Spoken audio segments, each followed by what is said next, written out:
Today's video is sponsored by Marvel Snap. You can learn more at the break. I love covering horror topics around Halloween season, which means that it's the perfect time to talk about one of Nintendo's best horror games, Splatoon. On the surface, hooray, colors, friendship. But below, we've got the apocalypse, genocide, and unimaginable secrets. Splatoon 3 ups the stakes in every way, and very fittingly, the greatest evil is hiding in the cutest possible package. I got deep in the ink, including the scrolls, the books, the manga, and oh yeah, even the card game. Let's talk about it.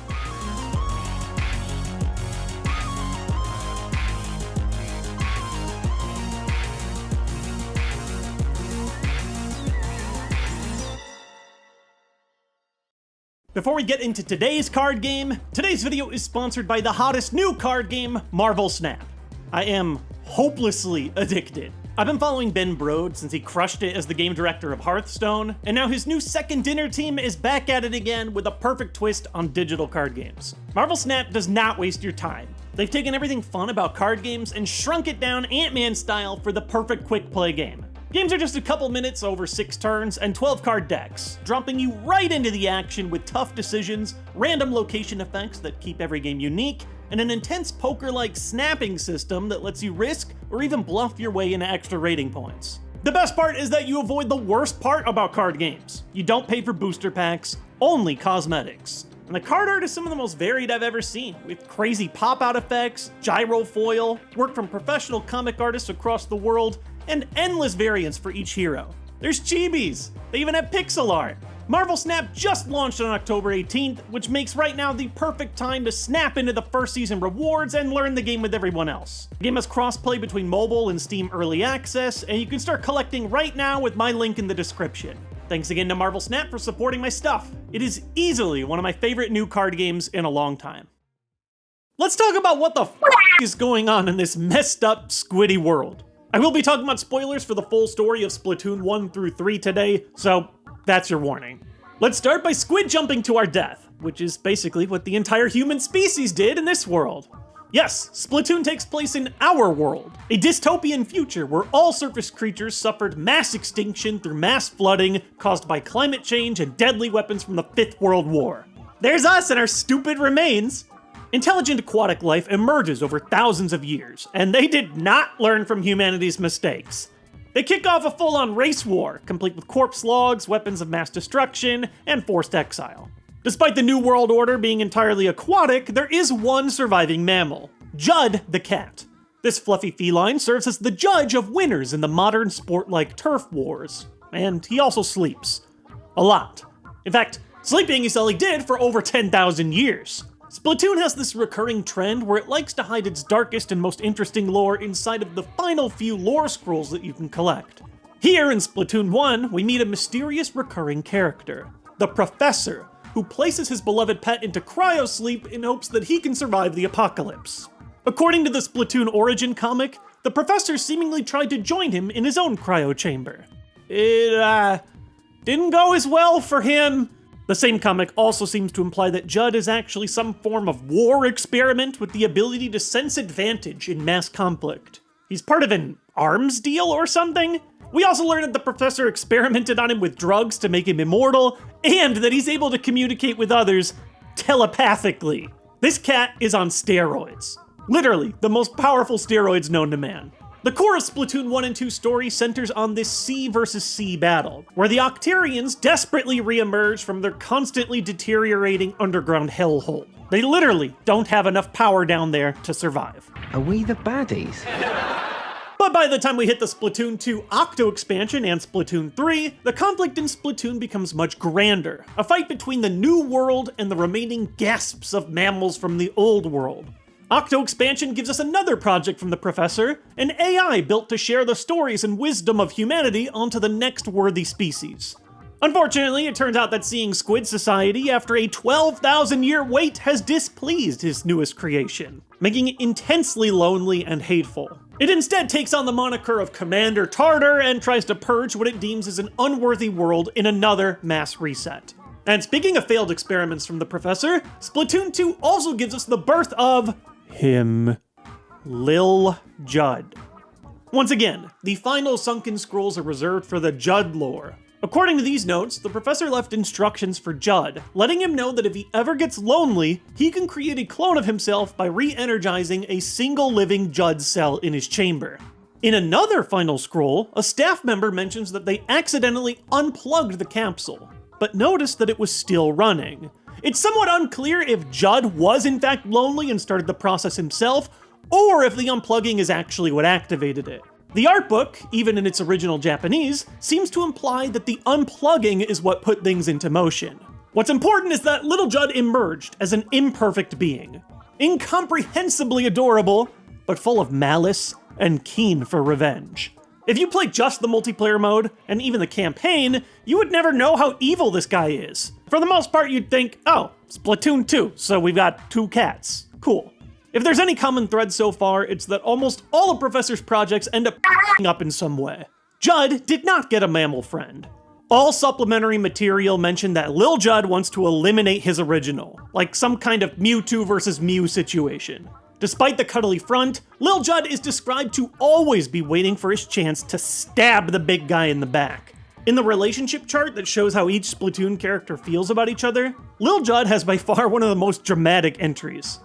I've known from the moment of my birth that I'm just a replica of you. How could you ever understand my feelings?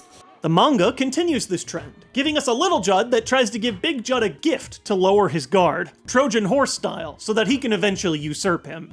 He's also vicious, slashing the character's specs and taking a big chomp out of Krusty Sean's face. By the end of Splatoon 2, Lil Judd is what I would consider to be threat level Stewie Griffin. Scheming, sinister, comically eloquent, but not quite a true threat due to his small form factor. But the evil intentions are there, and all he needs is just a little boost. Okay, can we finally talk about Splatoon 3 now? Almost, but it is important to know that Splatoon 2 adds a PvE Call of Duty Zombies-like mode called Salmon Run. Here you take on a part-time job to collect eggs from a mass-murdering mob after mob of a new type of sentient aquatic creature called the Salmonids. Who are you working for? The mysterious Mr. Grizz, a faceless business owner who barks orders at you over a Kibori Kuma-shaped intercom. What's he need the eggs for? It's a secret to everybody, until we learn more in... Okay, now we can talk about it. This time we get to see Mr. Grizz in the horrific flesh, because surprise, he's the big bad guy. Just like our other 2 surviving mammals in the Splatoon world, Grizz checks a lot of the same tragic boxes.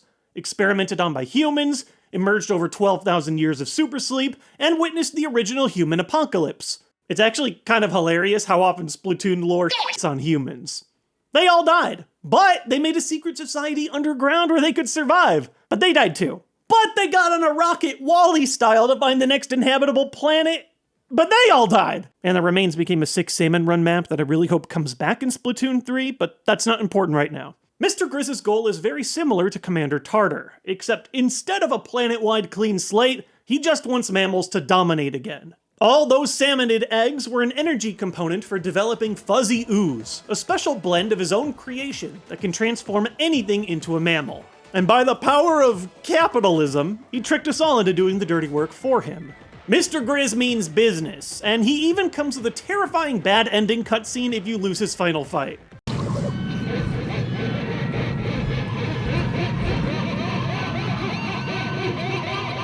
That laugh is genuinely haunting. But canonically, you do win, and we send the oversized Ursine blasting off into space. And if you're like me, maybe you were a little confused that we can still play Salmon Run. It is funny, you look at his desk, and the intercom statue got switched around, and there's also a... Wait, is that a... No. The game never outright says it, but the signs are everywhere.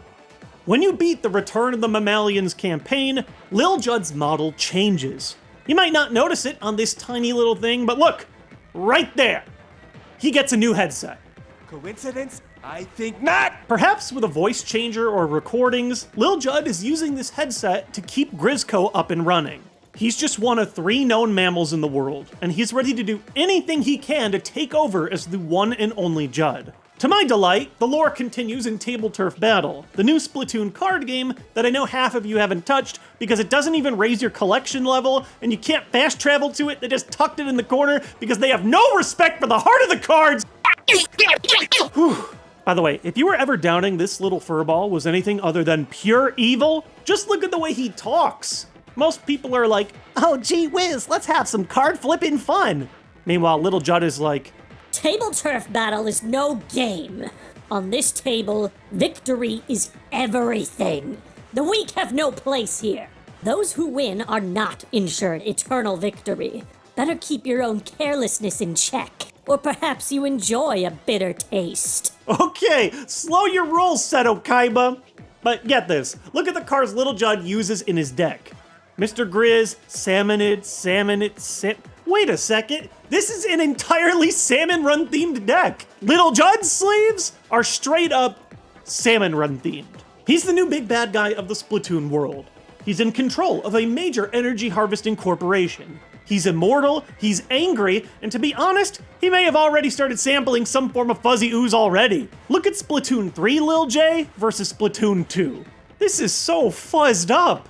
His sunken scroll in this game is even more unhinged than usual. In what is described as prey analysis, it looks like an assassination contract, looking for vulnerabilities in the one chubby, sleepy furball he hates the most. Maybe Judd won't be staying immortal for long. And you know, we should have known all along. Even if you never touch the lore and you just like to go splatty shooty, who's there judging against you? Always representing the other team. The bad guys. He is the true remaining villain of Splatoon 3. Or is he? There's one final fishy element that we might be missing. There just might be one final boss teaming with Lil Judd.